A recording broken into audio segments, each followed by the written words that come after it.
cette victoire lilloise. Bon, elle peut paraître logique, mais quand on regarde les dernières semaines de Lille, il n'y avait plus rien de logique finalement. Oui, c'est vrai elle fait beaucoup de bien cette victoire et franchement, elle souffre d'aucune contestation. Même si en deuxième mi-temps, Le Havre, avec les changements de Digard, parce que j'ai pas du tout compris sa compo de départ, il y a eu un peu de mieux. Mais sur la première mi-temps, moi, j'ai très rarement vu Le Havre se faire balader comme ça au stade Océane. Sincèrement, je parlais de Sarawi et de David dans mes 3 points, mais même Angel Gomez, j'ai retrouvé le Lille que j'aime avec beaucoup de Même mouvements. André Gomez. Ouais, même André Gomez. J'ai trouvé qu'il y avait beaucoup de mouvements, la qualité technique, quand on se rappelle du déplacement qu'ils avaient eu à Saint-Etienne, où ça avait été une catastrophe sur la deuxième mi-temps. Là, j'ai trouvé que le curseur a été élevé. On a retrouvé un David, la même chose. Moi, je l'ai beaucoup critiqué sur les dernières semaines parce que je trouvais qu'il était beaucoup trop frustrant dans son attitude et dans la zone de vérité. Là, il a été clinique. Et sur la première mi-temps, ça fait 2-0, mais ça peut faire 3 ou 4. Il y a le penalty d'Angel Gomez qui est raté aussi sur la fin de match. Tu as l'impression qu'à chaque fois qu'il y avait une incursion de la part de Lille, ça pouvait faire mouche.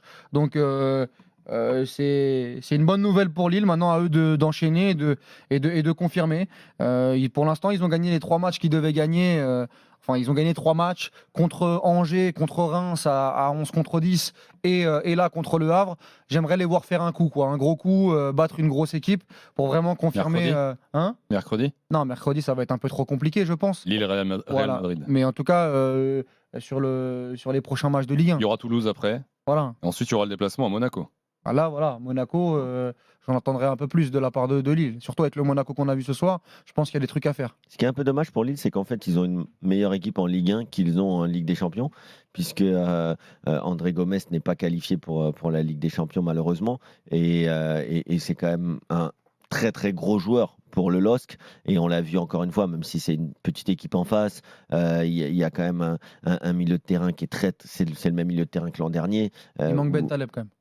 Ouais, il y avait quand même souvent ce milieu de terrain-là Oui, aussi. oui. À 3, les 3, André Gomez, Benjamin André Ouais. et André Gomez, du coup. André Gomez, il était là à la première saison de Fonseca.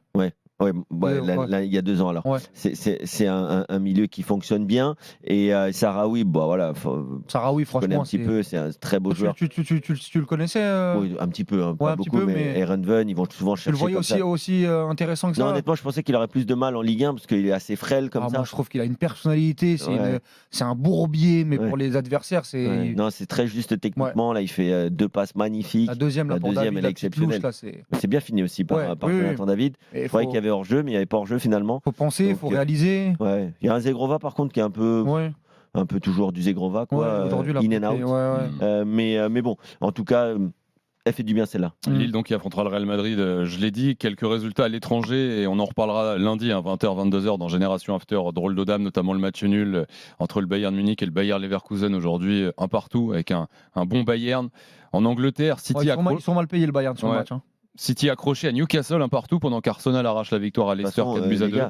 Regardez les stats de City sans Rodri, c'est pas la même équipe. Ouais. Après, ils ont gagné les 4 premiers matchs sans Rodri avant qu'il rentre contre Arsenal. Ouais, quand même. Mais là, tu as pris un coup pour toute l'équipe. Ce sera différent. Tu sais que là, mentalement, tu l'as pas pour toute la saison. Sur les 4 premiers matchs, tu te dis il va revenir à un moment donné. Ouais, exactement.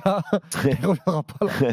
Là, il ne va pas revenir. Et puis en Italie, victoire de la Juve face au Genoa, de l'Inter face à Udinese. Et le Barça, surprise, tu l'as dit? Ce soir, je l'ai dit au début de l'émission, mais 4-2 avec beaucoup de. Et le gardien, ils ont son gardien. vivement chez Sny quand même. Même si les adversaires, ils n'avaient pas de gardien non plus. Ce soir, il n'y a pas de gardien. était sur le banc. Le but pris là par le gardien d'Osasuna. Il est incroyable.